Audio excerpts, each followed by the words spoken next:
জগন্নাথ দেবের এমন এক সুগন্ধি মিষ্টি ভোগ আছে যার নাম শুনলেই ভক্তদের জিভে জল আসে। জানেন সেটি কি? অনেকে মনে করেন জগন্নাথ মহাপ্রসাদ মানেই শুধু খিচুড়ি বা পায়েস, কিন্তু পুরীর জগন্নাথ মন্দিরে শতাব্দীর পর শতাব্দী ধরে নিবেদন করা হচ্ছে এক বিশেষ সুগন্ধি মিষ্টি পোলাও, যা মহাপ্রসাদের অন্যতম জনপ্রিয় ভোগ। এই ভোগের নাম কণিকা।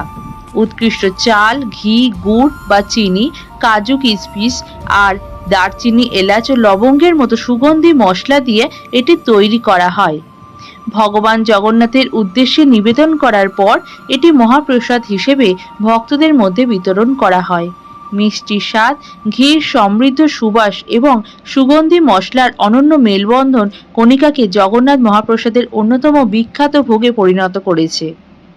জেনে রাখুন, কণিকা জগন্নাথ মহাপ্রসাদের অন্যতম প্রসিদ্ধ মিষ্টি ভোগ, তবে এটিকেই একমাত্র প্রিয় ভোগ বলা হয় না। এমন আরও অজানা তথ্য জানতে আমাদের সঙ্গে থাকুন। জয় জগন্নাথ।